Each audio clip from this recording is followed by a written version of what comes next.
Feelings या जिनको जानवरों के बारे में भी थोड़ी फीलिंग्स हैं, और अगर आप उन्हें हर्ट करते हैं तो ये उस इंसान के रिलीजन के प्रति जाना है। तो मेरा ये मानना है कि भगवान कुछ नहीं है, सिर्फ एक यूनिवर्सल ब्रदरहुड का माध्यम है ताकि एक भगवान को हम पूजें या इबादत करें और इसके थ्रू हम यूनाइट हो जाएं। तो मेरा सवाल ये है कि हम हमेशा भगवान को इस तरह तोलते हैं कि उसे इंसान की तरह फीलिंग्स हैं, वो हमें सज़ा देता है, हमें रिवॉर्ड करता है, पर हमारे अलावा इस यूनिवर्स में, मैं उस वर्ड पे स्ट्रेस करूँगा, यूनिवर्स में जानवर भी हैं जिनका काम इस भगवान के बिना चल रहा है, जिनमें कोई फीलिंग्स नहीं है, ना वो कुरान पढ़ते हैं ना बाइबल पढ़ते हैं। वो भी जीवित हैं, हम भी जीवित हैं। हमें एक गुमान हो गया है कि हम थोड़े स्मार्ट हैं, पर वो भी इस सृष्टि का हिस्सा हैं।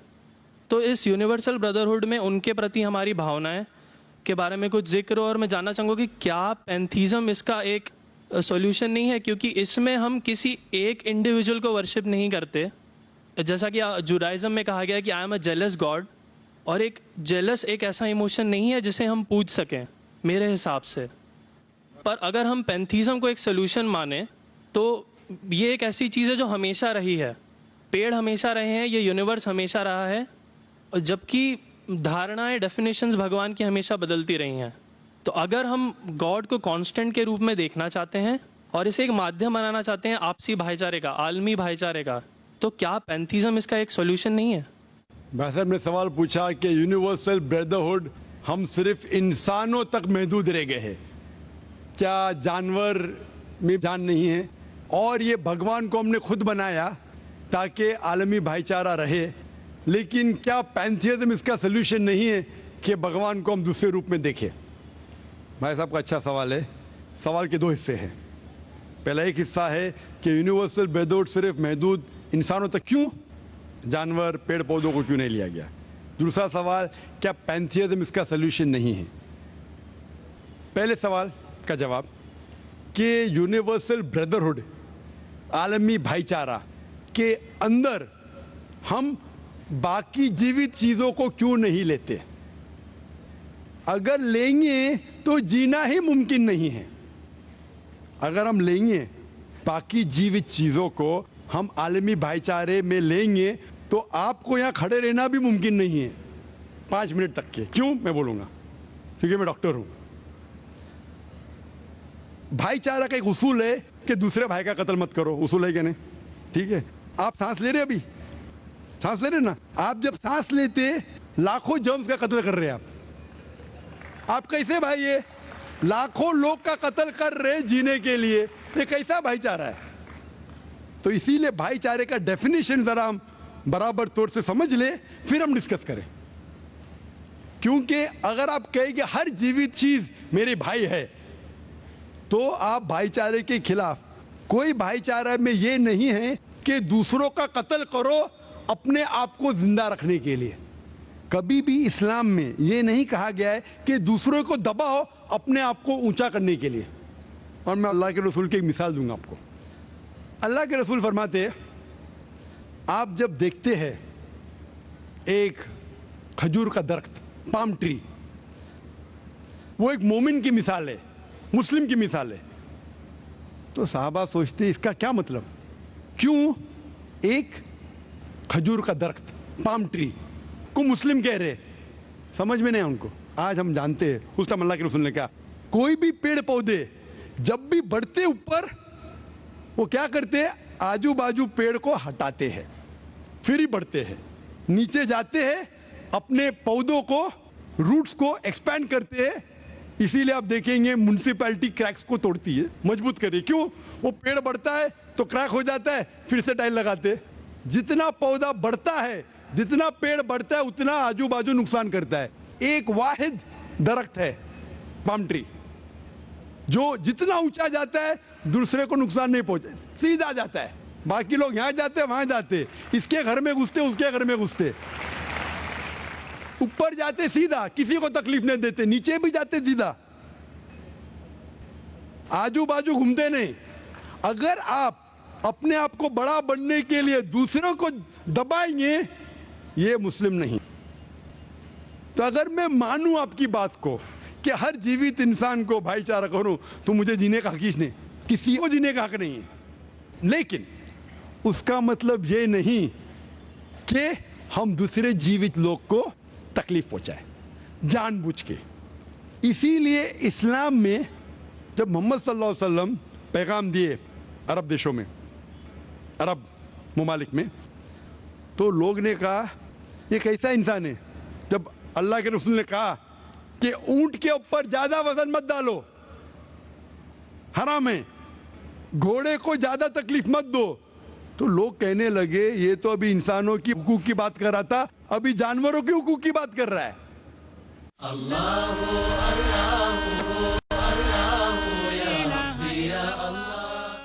اللہ کے رسول فرماتے جب ایک شخص آگ اگاتا, بولتے آگ کو بجھاؤ, کیوں؟ ادھر چیٹیاں مر رہے ہیں. اس کا مطلب جان بوجھ کے کوئی بھی جیوت چیز کو مارنا حرام ہے, صرف انجانے میں اجازت ہے یا جس کی اجازت خدا نے آپ کو دی ہے, جس کی اجازت دی ہے خدا نے. مثال کے طور پہ منوسمرتی میں چیپٹر نمبر 5 شلوکا نمبر 31 میں لکھا ہے کہ خدا نے کچھ جانوروں کو بنائے کھانے کے لیے اور کس کو خوراک بننے کے لیے. Some to be eaten, some to at.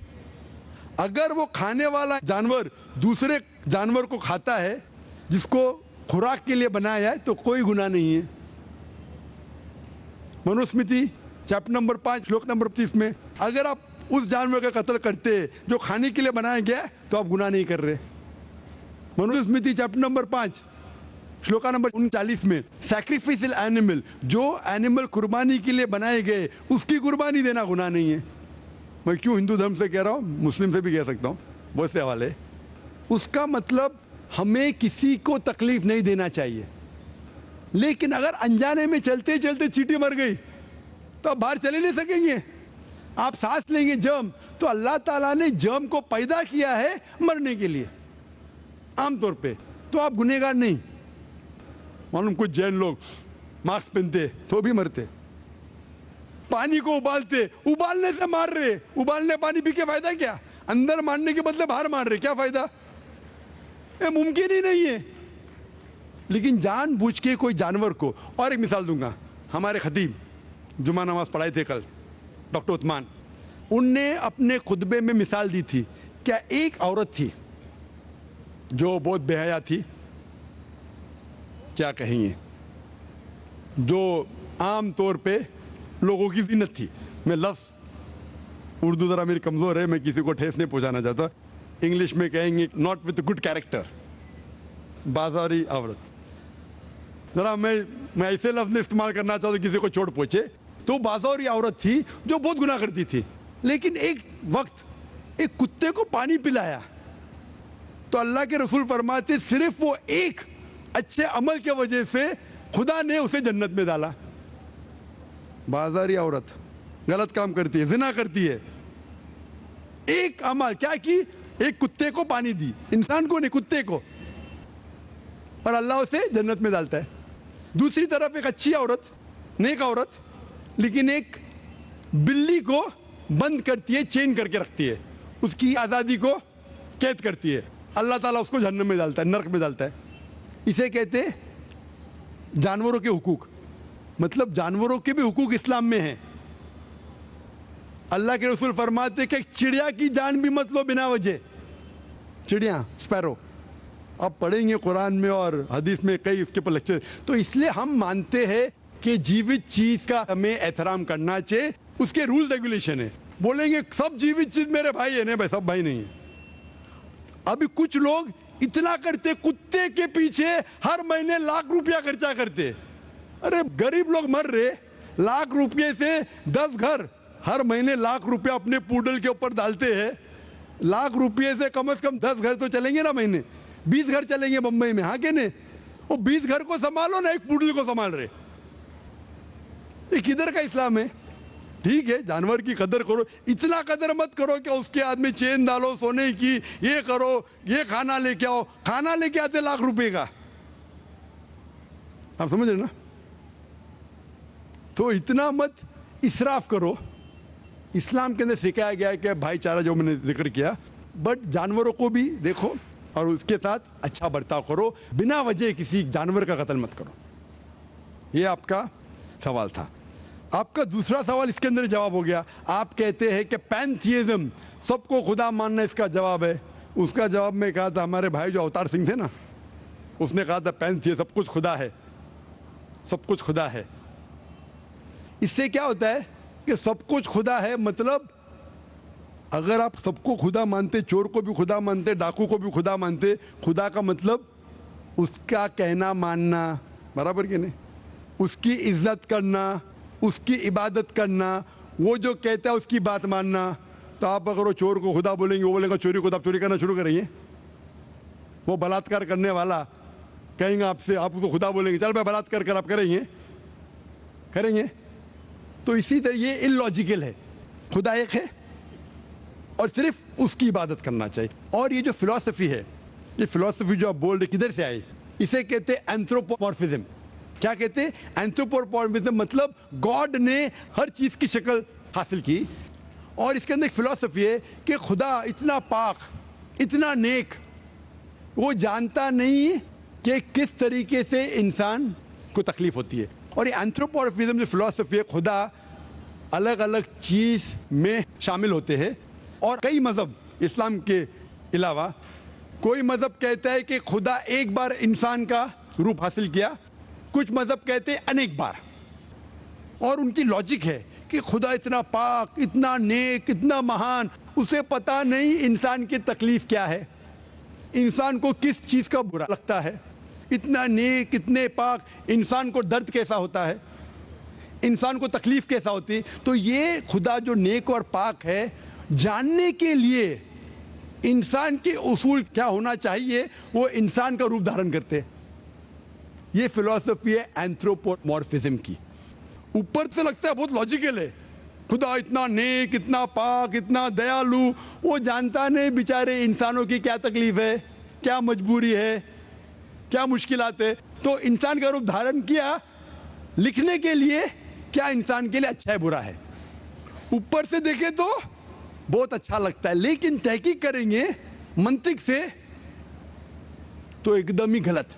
मिसाल के तौर पे, अगर मैंने एक डीवीडी प्लेयर बनाया, डीवीडी प्लेयर, क्या मुझे जरूरी है कि मैं डीवीडी प्लेयर बनूं ये जानने के लिए डीवीडी प्लेयर के लिए क्या अच्छा है क्या बुरा है? जरूरी है? नहीं। मैं एक इंस्ट्रक्शन मैन्युअल लिखूंगा कि डीवीडी प्लेयर को प्ले करने के लिए डीवीडी डालो, प्ले का बटन दबाओ, स्किप करने का स्किप का बटन दबाओ, स्टॉप करने का स्टॉप का बटन दबाओ, पानी में मत डालो खराब हो जाएगा, ऊपर से मत फेंको खराब हो जाएगा। मुझे डीवीडी प्लेयर बनने की जरूरत नहीं। इसी तरीके से खुदा हमारा खालिक है, हमारा बनाने वाला है, हमारा पैदा करने वाला है, उसको इंसान बनने की जरूरत ही नहीं। वो क्या करता है? इंस्ट्रक्शन मैन्युअल लिखता है, इंसान के लिए क्या अच्छा है क्या बुरा है, क्या खाना चाहिए क्या नहीं खाना चाहिए, कैसा इबादत करना चाहिए। और इस खुदा का आखिरी इंस्ट्रक्शन मैन्युअल है कुरान। इस ईश्वर, इस भगवान, इस अल्लाह, इस खुदा का आखिरी इंस्ट्रक्शन मैन्युअल है कुरान। इस कुरान मजीद में लिखा है आपके लिए क्या अच्छा है क्या बुरा है, किस तरीके से जानवर से अच्छा बर्ताव करना चाहिए, किस तरीके से भाईचारा बढ़ना चाहिए, किस तरीके से गरीबों की मदद करना चाहिए, सब लिखा है इसमें। खुदा को खुद इंसान बनने की जरूरत नहीं, क्योंकि वो हमारा खालिक है, हमारा मालिक है। तो इसीलिए ये पैंथियज्म फिलॉसफी इज टोटली रॉन्ग। और वेद में किधर नहीं लिखा है, आप जाएंगे दूसरी किताबों में लिखा है, आप अगर देखेंगे मेरी कैसेट हिंदुइज्म एंड इस्लाम पे, लेकिन वो किताबें वेद से ऊंची नहीं है।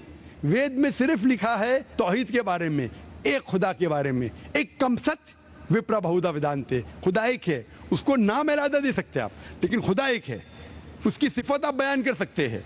और वो एक खुदा है न तस्य प्रतिमास्ति, उसका कोई अक्स नहीं है, ना कोई पिक्चर है, ना कोई पेंटिंग है, ना कोई मूर्ति है, ना कोई स्टैच्यू है। Hope that answers the question.